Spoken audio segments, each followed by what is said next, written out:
Hello.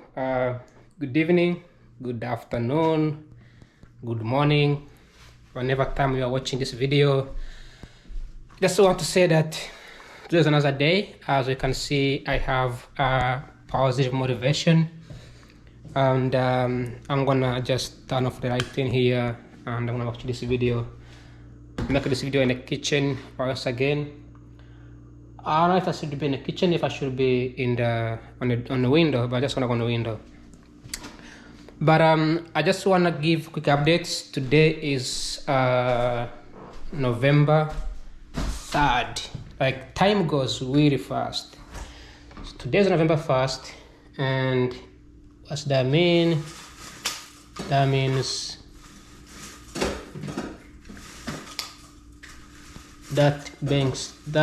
that we have kicked off November. It's already done. It's already gone. Now, I want to say something today that I came home today in the morning, and I was extremely tired. But then I went to the gym. Like, I just went to the gym right now, and I'm not tired anymore. Like, all the tiredness is gone. The sleep is gone. I did not sleep at all. I just ate, and now I feel stronger. So today's video is going to be a very interesting one. But I want to say that the government is still shutting down as I speak, and this is a beautiful place to make a video. Actually, the window is kind of facing me. But anyways, the government is still shutting down. Nothing's going on in DC. It's been a month. It's even more than a month. And hopefully they will pass the bill and open everything up. But other than that, there's not really that much going on right now in DC. It's pretty, like, how can I say, straightforward. Government is still shutting down, like nothing going on here. Okay, so today I was supposed to go to Brookings Institute. It's like right in downtown DC. I just take one metro to downtown Metro Center, and I go straight in there. There was supposed to be a speech for Governor, what's her name? Let me look it up.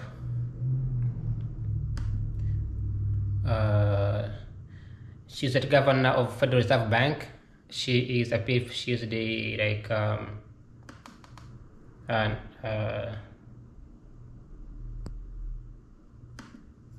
why is the email asking me this question? Okay, here we go. So,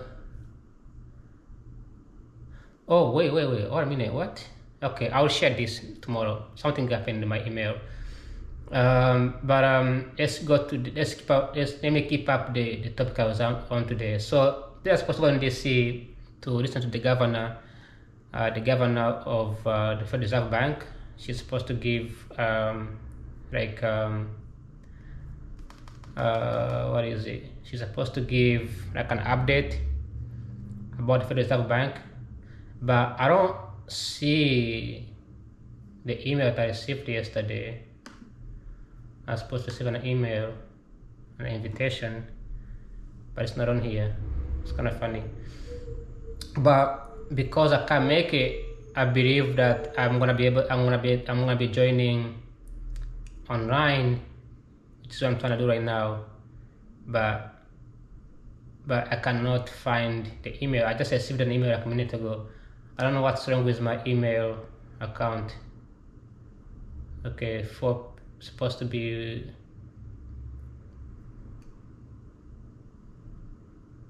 her name is Governor Cook. So it's also in where's the Brookings Institute? All right, never mind. I'm just gonna go to the website for. Okay, I'm gonna go to the website for the Reserve Bank. It should be on there. So this is the email that I received. So if I go to the Reserve Bank, and her name is Brookings Institute. So she's giving a speech today, and she's gonna give us an update. And I'm gonna post why this is very important and why I need to see her. So watch live. You can see here. So I'm gonna be watching her live. Federal Reserve Governor Lisa Cook, the outlook for the economy and the monetary policy, and the institute. Can mostly be explained by a coincident decline in population growth due to immigration policy. Because they are currently driven by fluctuations in population growth, the payroll numbers do not provide a definitive signal about labor market slack. Therefore, it would be prudent for us to consult the other indicators I already mentioned. It is important to recognize that there appear to be worsening outcomes for vulnerable and low to middle income households. In the labor market, youth and Black unemployment rates, both of which tend to be more cyclical than total employment, have steadily risen since this spring through the latest readings in August. The deteriorating labor market experienced by these two vulnerable groups mirrors other emerging strains in some households' financial health and balance sheets.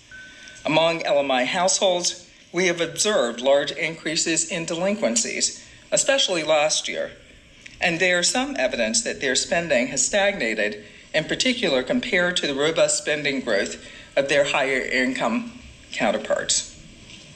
This is sometimes called a two-speed economy, when the well-off are doing well and LMI and vulnerable households are not. Monetary policy works by affecting conditions for the entire economy and is not well suited to produce specific outcomes for specific groups of people. Ultimately, I believe delivering on our dual mandate goals will produce the best outcomes for all Americans. Nonetheless, it is important for policymakers to monitor the two-speed economy. Understanding the challenges faced by so many Americans underscores reasons why we need to get monetary policy right. Vulnerable and LMI households are the ones who will be the first and most hurt if the labor market were to suddenly deteriorate or if inflation were to remain too high. To turn to economic activity, recent readings are consistent with solid overall growth. Output has been supported by household consumption that has held up better than expected earlier this year. Yet, what has been more striking is the strength of business investment. Business investment has been driven by investment in high-tech equipment and software, seemingly mostly related to AI. As I have mentioned in previous speeches, that suggests to me that there is reason to be sanguine about future productivity growth. I see AI as a general purpose technology on par with the steam engine and the personal computer that has the potential to transform the economy and boost productivity. I expect the sector to continue to provide support to output growth over the next few years at least. In the very near term, I see the federal government shutdown as weighing on activity this quarter. Furloughing federal workers and foregoing government purchases of goods and services, including those provided by contractors, directly lowers output in the public sector. And spillover effects to the private sector are worth considering. Potential delays in government payments, permits, inspections, insurance provision, and other functions could slow certain spending and investment activities. And some small business contractors with very little cushion may never be paid and may ultimately close their businesses. I see both sets of effects as being largely temporary. It is anticipated that they would unwind in the following quarter after the shutdown ends. In summary, after a temporary slowdown due to the government shutdown, I expect the economy to grow moderately over the medium term, supported by an AI productivity boom. I see the labor market as still solid, but I am highly attentive to downside risks. I see inflation as remaining somewhat elevated due to tariff effects and subject to upside risks. Having articulated my outlook, I will turn to my current view of monetary policy. At the FOMC meeting last week, I supported the committee's decision to lower the target range for the Fed funds rate by a quarter point to 3.75% to 4%. I viewed that decision as appropriate because I believe that the downside risks to employment are greater than the upside risks to inflation. I view the latest reduction in the Fed funds rate as another gradual step towards normalization. I see the current policy as remaining modestly restrictive, which is appropriate given that inflation remains somewhat above our 2% target. At last week's meeting, I also supported the decision to conclude the reduction of aggregate securities holdings on the balance sheet on December 1. The long-stated plan had been to stop balance sheet runoff when reserves were somewhat above the level the committee deemed consistent with ample reserve conditions. In the several weeks ahead of our latest meeting, signs such as an increase in repo rates relative to administered rates did emerge, implying this standard had been reached. These developments were anticipated as the size of the balance sheet declined and supported the decision to cease runoff. Looking ahead, policy is not on a predetermined path. We are at a moment when risks to both sides of the dual mandate are elevated. Keeping rates too high increases the likelihood that the labor market will deteriorate sharply. Lowering rates too much would increase the likelihood that inflation expectations will become unanchored. As always, I determine my monetary policy stance each meeting based on the incoming data from a wide variety of sources, the evolution of my outlook, and the balance of risks. Every meeting, including December's, is a live meeting. Thank you again for the opportunity to return to Brookings. I look forward to our conversation. But before I answer your questions, I would like to briefly address an issue that may be on some of your minds. As many of you know, I am involved in an ongoing legal case. There are a number of people in this room and in this building who have reached out and been supportive in many ways. I am beyond grateful for this support. In multiple briefs filed by my very skilled legal team, questions related to this case and its potential impact on the Federal Reserve have been addressed at length. Because the case is ongoing, it would be inappropriate for me to comment further today. I can say that it is the honor of my life to serve on the Board of Governors of the Federal Reserve System. I will continue to carry out my sworn duties on behalf of the American people. I would be happy to address any questions you may have about my economic outlook. Thank you.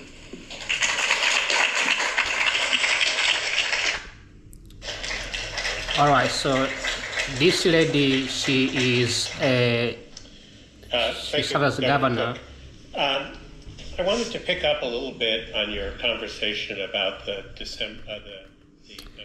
So she serves as the governor, and I'll talk about this in a minute because I have 1 minute to talk about these things. But she's in a huge boiling water with Donald Trump. But I'm gonna talk about this in a moment. For now, let me watch this guy. This guy's my favorite. This guy right here, he is the head of the Brookings Institute. I met him, great guy. I've been in this building here. It's just right there in downtown DC. And it's wonderful. I should be in this room, but again, I couldn't make it because I had to go to the gym. So let's follow up the interview with this guy. And other people who say, if tariffs are one-off and we're approaching our target and the labor market softening, we should have cut more. So how did you weigh those arguments to come to the decision that you did? So I would take a step back and say that we have to meet the two mandates we have. One is the employment mandate and the other one is the price stability mandate. And certainly we're in a situation where these two are in tension. So I weighed the evidence. with respect to the employment mandate. We see some softening in the labor market. We don't see extensive softening in the labor market. We see progress towards inflation. Again, the tariff effects are adding about half a percentage point to inflation. So I see us moving in the right direction. So given that we are likely moving in the right direction, I thought a 25 basis point cut was appropriate. But again, December is a live meeting, and I'm attentive to all the indicators that I mentioned and many others. So it's a balancing act, and it always is. So is there anything particular you're watching for to decide what to do in December? I'm looking at everything. There's not one particular thing. I look at a wide variety of data and look at the labor market, look at prices.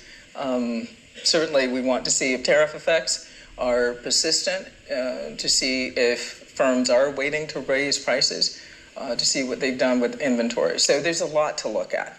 There's a lot to anticipate with the December meeting coming up. You made the point in your remarks that you have less than the usual amount of government data. Right. You have some private data. In the metaphor generating machine that seems to exist at the Federal Reserve Board, we now have competing metaphors on what to do in the fog. Chair Powell said, what do you do if you're driving in a fog? You slow down. Governor Waller said, the fog might tell you to slow down. It doesn't tell you to pull over to the side of the road. You still have to go. So I'm wondering, to what extent does the fact that we don't have as much data as usual lead you to be more cautious about moving rates? And to what extent is it irrelevant? So, as a former econ professor, I think this is a great teachable moment about government data and sources that are alternatives to government data. We use a lot of government data, and I said something about that in my speech, from BLS, from BEA, from the census, from many different sources. But we also use a lot of alternative data from Indeed, ADP, Coality, that used to be CoreLogic, from Zillow, from so many different alternative data sources. You'll remember at the beginning of the pandemic, we were watching open table reservations very closely. So all of that is important to take into account. So the limitation is this, though, that many of those data sets, for example, ADP, are benchmarked to BLS data. So they're extremely important. And I spend the first 2 weeks of any econ class, actually any class I teach, on data sources and how to use data. So I think that this is an important lesson about where we obtain data from, how we use them, and so on. And the Federal Reserve banks, as I said, are a very rich source of data, whether we're talking about surveys or data collection or contacts with our partners, with anybody in the economy. So does the absence of government data lead you to be more cautious, or is it just you can get enough of a picture without it? How does it influence? I think as the shutdown goes on, it will become more difficult. We don't have the latest unemployment data.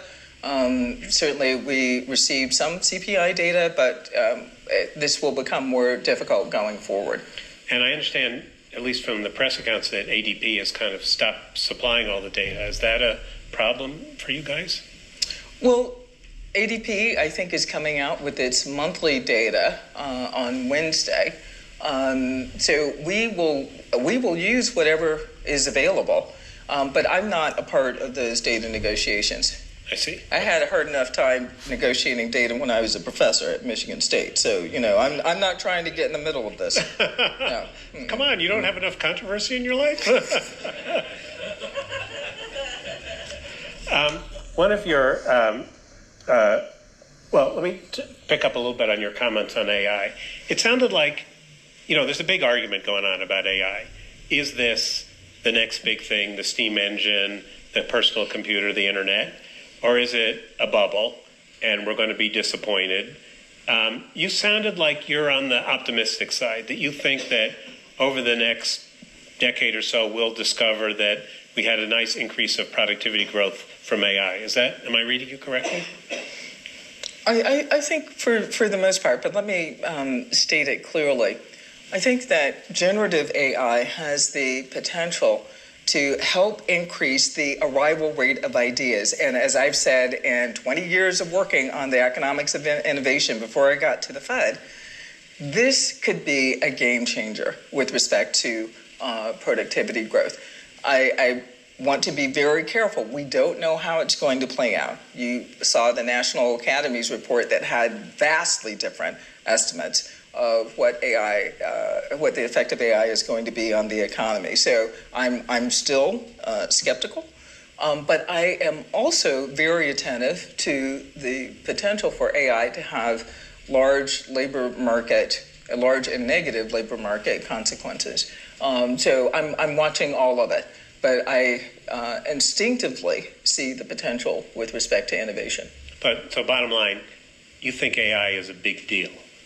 We don't quite know all the effects it's going to have. But, right. Is that fair? Yes. I mean, given the way it's been used and the way all of us use it, whether we want to or not, because some search engines include it, whether you want it or not, I think we're all being forced to use it and become more familiar with it. And I think there are many levels of potential there. And do you think that having a view about the potential for AI to increase productivity has a role to play as you make monetary policy decisions, or is it kind of exogenous?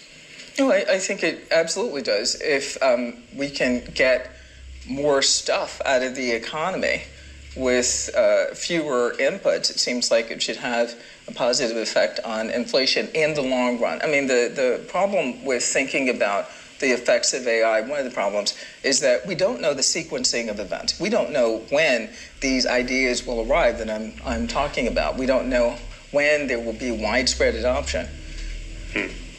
One of your roles at the board is to chair the Committee on Financial Stability. And I wonder if you could talk about where do you see the risks in financial stability now as we look over this pretty interesting environment we're in? I want a little preview of the Financial Stability Report. Okay, so you're asking the chair of the Financial Stability Report, or the chair of the Financial Stability Committee, where the risks are. Yeah. They're everywhere. They're everywhere. They're under every rock. And the rocks we haven't gotten to yet. So, I mean, the history of financial stability concerns is that the last episode is not going to predict the next episode. So you have to be attentive to everything. You have to be attentive to layered leverage, for example, to private credit. And we're certainly attentive to those. And we're mainly concerned about vulnerabilities and risks to the financial system. And that's what we stay concerned about. So you mentioned private credit. To what extent is private credit is still a relatively small slice of business credit, but it's been growing very rapidly. Very rapidly. And we know that sometimes things that start small and grow rapidly turn out to be a problem. Right. How are you thinking about private credit? What are the things you're watching there? What should we be thinking about?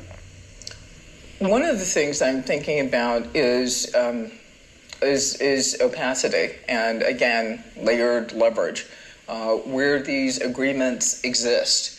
And we are always trying to get more data to be able to understand these interconnections between the financial system and private credit. But yes, we're worried about anything that grows as rapidly as private credit has. Mm-hmm. And if you were making a list of the top 3 or 4 things that you're watching that have potential to cause some financial instability, would private credit be on the list? Are there other things you'd put on the list?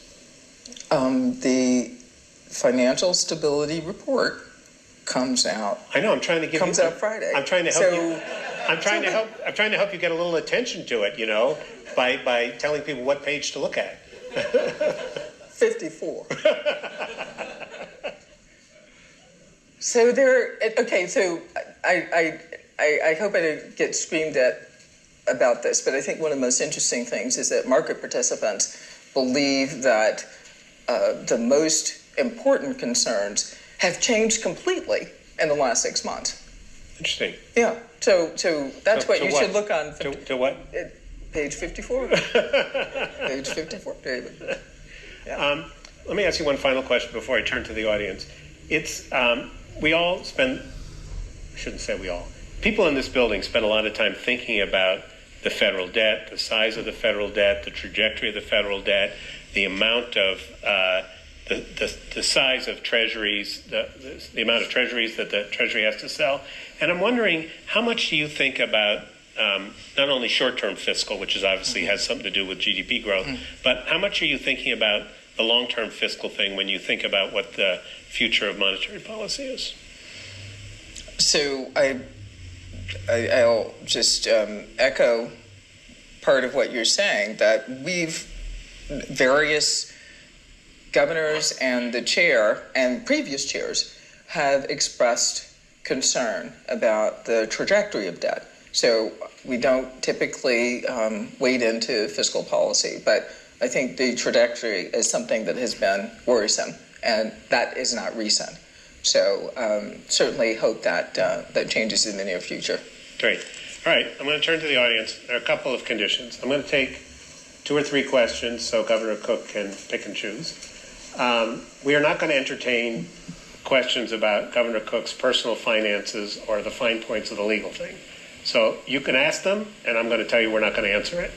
Let me start over here. If you wait for a mic, identify yourself and ask a question. Don't give a speech. Thanks, David. Jonathan Pingle. Governor Cook, now, I was just curious if one thing you could do is just flesh out a little bit more your assessment of the risks to the labor market. I mean, you mentioned that non-farm payroll employment gains had stepped down. We are all aware of the slowing in population growth, but at the same time, the unemployment rate has risen along those months. You sticks by even more. Continuing claims are back up near the expansion peaks. I mean, I'm just kind of trying to get a sense. You were pretty clear on inflation, but if you could talk a little bit more about where you see the seriousness and severity of the risk to the labor market at the moment. Thanks. Over here.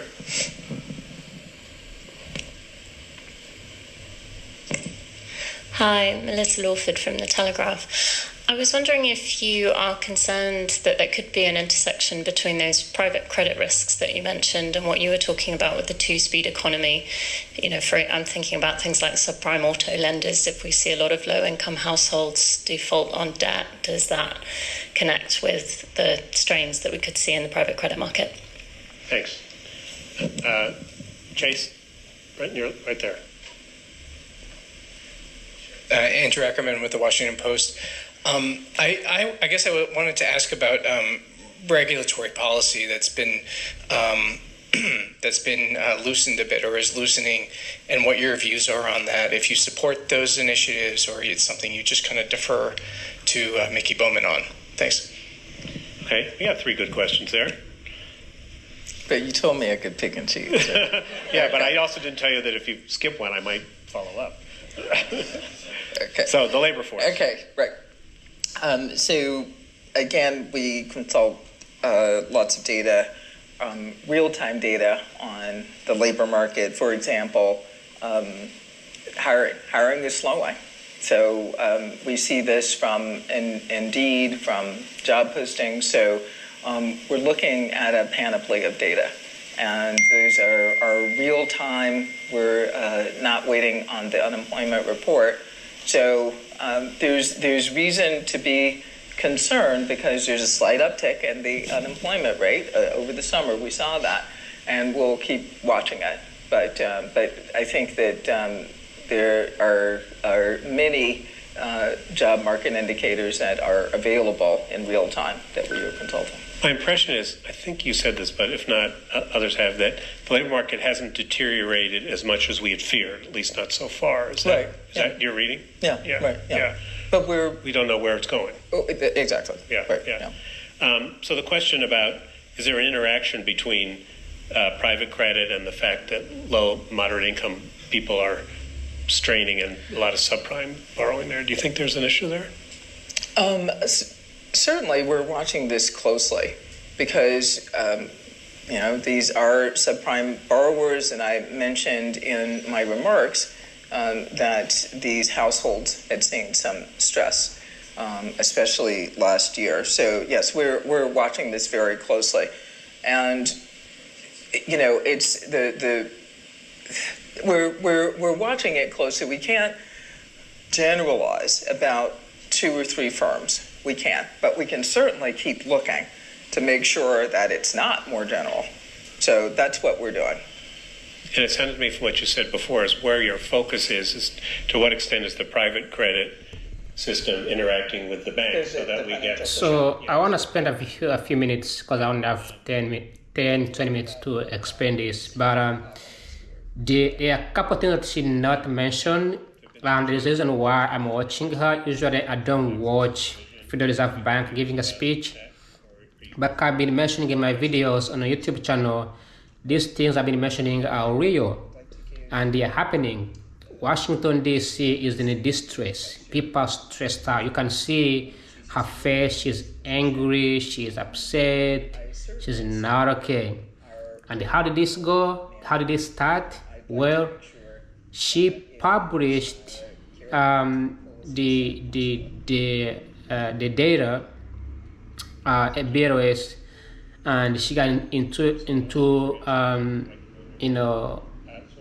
an argument, something like that, with Donald Trump. I don't know, Trump did not like her. Yeah, happy to the former IMF staff retired from front.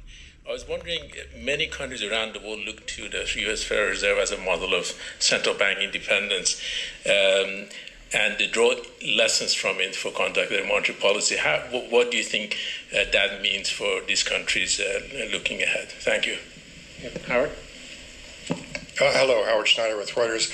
There's an interesting aspect to the debate right now regarding, over here. You could stand up, Howard. Oh, okay, that's too formal.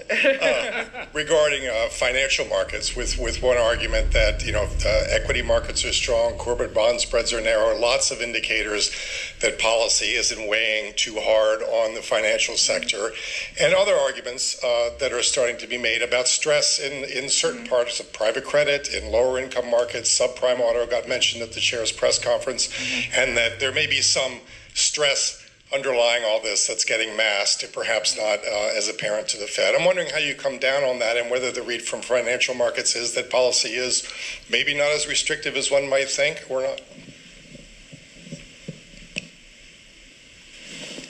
Chase is another one.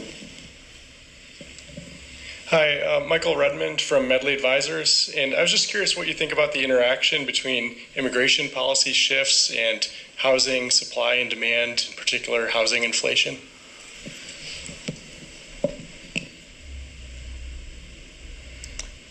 Okay, so should I just start? I'll just start in order. With respect to Fed independence, not going to say much, but I support it.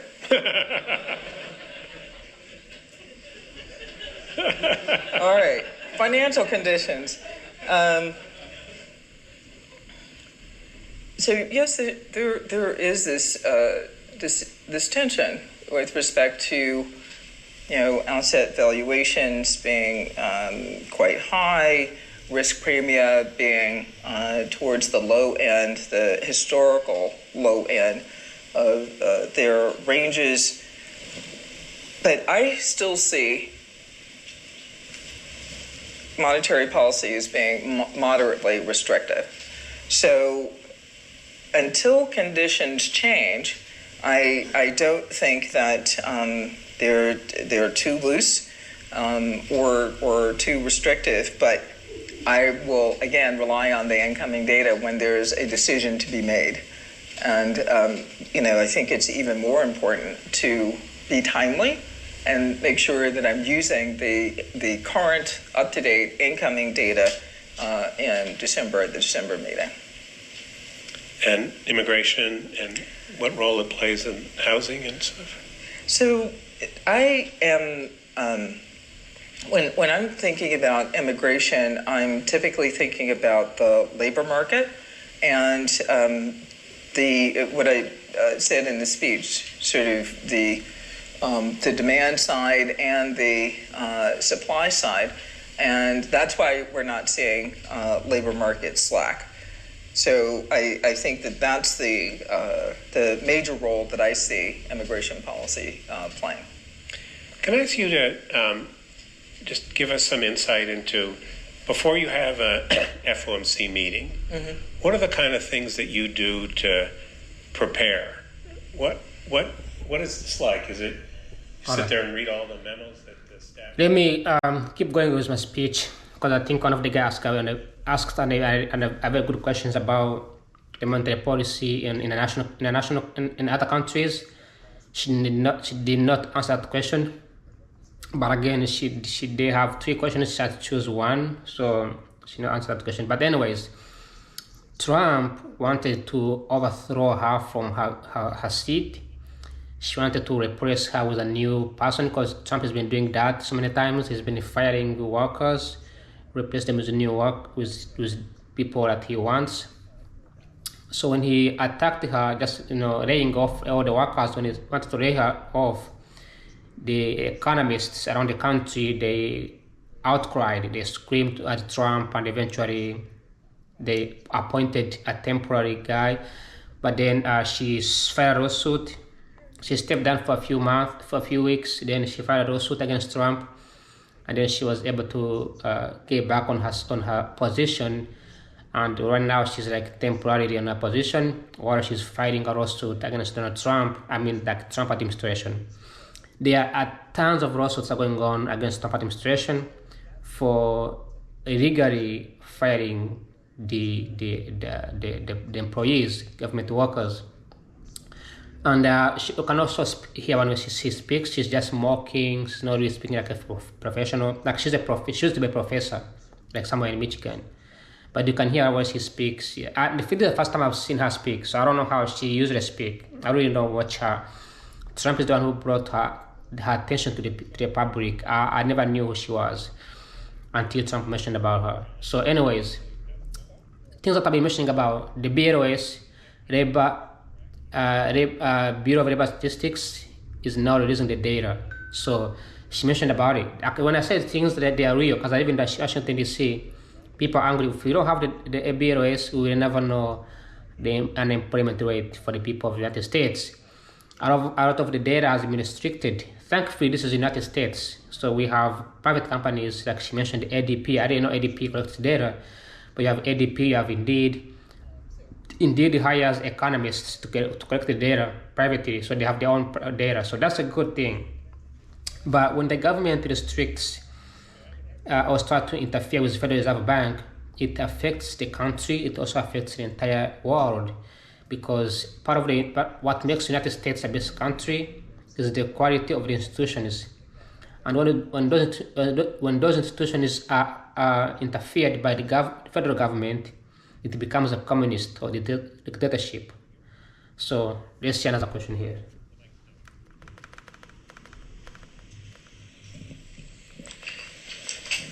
Thank you. Camille Chikoya from the Africa Bazaar magazine. My question relates to inflation. You mentioned the current inflation is being propelled by the tariff-affected goods, and that this effect should be temporary. What indication will the Fed monitor to determine whether these tariff effects have become persistent, and how quickly will policy respond if they start feeding into broader inflation expectation? Thanks. Back. Hi, I'm Mara Mokwe with Bloomberg News. I just wanted to push you a bit on the labor market, because you described it as still solid, and you described the slowdown in payrolls as mostly attributable to immigration policy.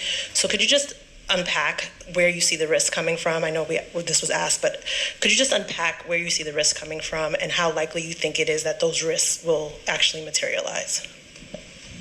You want to take those two? Sure. So with respect to tariff effects, we're certainly watching this extremely closely, and we're looking at different product categories to make sure that we understand how tariffs are affecting those product categories. we're asking business leaders and small businesses how tariffs are affecting. Actually, we're asking everybody. So we're asking nonprofits and families those same kinds of questions. So you're asking how quickly they will play out. It depends on what firms do. I mean, will they wait to raise prices all on January 1st? We don't know. So this is something that we're watching very closely. We're also watching inflation expectations very closely. So that's the New York Fed Survey of Consumer Expectations. It is it's a Morning Consult. I mean, lots of the Conference Board, lots of indicators of inflation expectations. Now, the Michigan survey is quite different from the others because inflation expectations rose and they've stayed elevated in the Michigan survey. But in that sense, it's an outlier. But we'll continue to monitor this. But I mean, the others, Morning Consult, the New York survey of consumer expectations, are more in line with market-based expectations, like the five-year forward rate. So I think that I think those are more consistent, but we keep watching all the data. We have lots of Okay, at this point, it's a repetition of what she's been mentioning. I will keep you guys updated whenever she's about to finish. But this video is about to end. Now, the thing I'm trying to mention here is that she mentioned about the AI. AI is growing faster. When I say AI is going to help African nations, I mean it. But here's the problem, though. In America, people are quickly to catch up. Similar with China, similar with the Europe. The biggest problem with poor nations is that the people, the institutions are not high qualitative to quickly catch up and adapt. And this has to do with the fundamental problems that cannot be fixed by either the Federal Reserve Bank, the US government, or a bunch of aid. So, but from what I've been mentioning, that AI is going to be very productive. It's going to produce more ideas. It's going to increase the research rate. So instead of spending months researching about something, you can have a bunch of data available for you, so you can move on and research even more stuff and more things, be more productive, right? Now, today, as I speak, I just 2 hours ago, actually 3 hours ago, the CEO of Amazon, Andy Jassy, just announced that he is partnering with OpenAI to include, to deploy AI within AWS software. So now you can use OpenAI inside AWS software, inside the cloud computing, to build chatbots and use as a model. So it's effective. That means people who work, like, they fired almost 14,000 employees. So imagine firing 14,000 employees and gather all the money that the capital is spending on them, use that money to pay ChatGPT to do their job. And this happened right a few days after they fired these employees. But even though it sounds like it's a bad thing, these employees are gonna go out there, rethink themselves, retrain, relearn. Some will get new jobs. Some will transfer their skills to other companies that are struggling financially. Some will go back to school and study. Some will retire. Some will become consultant. Some will switch careers. But at the end of the day, this recycle and pushing around employees and deploying new technology, it does improve the economy. Companies do not fire people to end up losing money. They fire people to gain more money, to make profit. And when they see the profit, when they see a trajectory, it means that they have seen an outcome, big outcome. So we have seen AI being deployed, being adapted. But what I was talking about this area is poverty converging. And the poor nations can never converge if people are not ready to adapt to new technology. And the lack of human capital, lack of nutrition, lack of fundamental things that needs to be fixed. Other than that, I think this was a wonderful speech. She did not mention that much. She did not mention how she's in a lawsuit, and she's trying to avoid a lot of things because there's a controversy here with Trump and Federal Reserve Bank and other government and other institutions. There's a ton of anger and disagreements, and she mentioned about government shutdown. Government shutdown is affecting almost entire economy in the States. So you have government shutdown, you have policies, the tariffs against other nations, which bumps the price up. Then you have government layoffs. Then you have an attack on the government employees as well. All of these things, combining them, they do not make the country better. It makes the country worse, like really, really bad. And all of this happens like really fast. But they don't know, like they have no clue what's going to happen. But I'm positive that somewhere along the line, the Republicans who are educated, really smart economists, they are somewhere out there trying to figure out things. They are trying to figure out how to hire new employees. They are trying to figure out how to use tools. They are trying to weigh in whether they should use AI in the government or they should not. They are trying to weigh out if they should, increase tariffs, decrease tariffs. Trump has already lowered tariffs against China.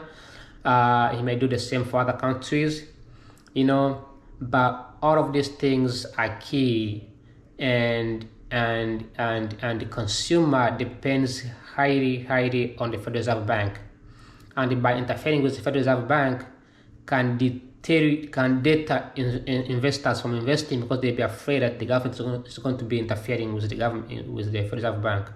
Most investors, they don't agree with the government interfering with the Federal Reserve Bank. I think she's done.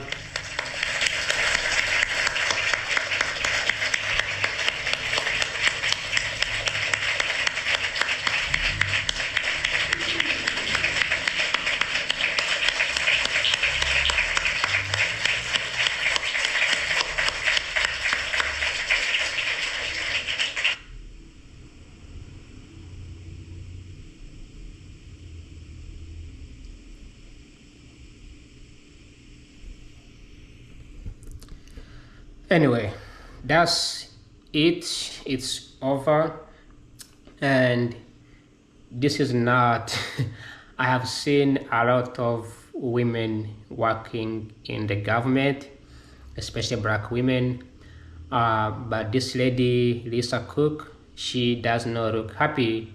And if you see, I want to say this, I don't want to be political here, but if you don't live in America, if you don't stay in America, and you see a woman wearing that chain in their neck, it's mostly likely a Democrat, because the Democratic women in America, that in high power, they tend to have some symbol that symbolizes all of them. So her, the lady Jackson at the Supreme Court, the Andy Jackson, the Supreme Court leader, the Kamala Harris, Nancy Pelosi, like all of those ladies in the Democratic Party, they do have the same sign that shows that they are actually the Democrats.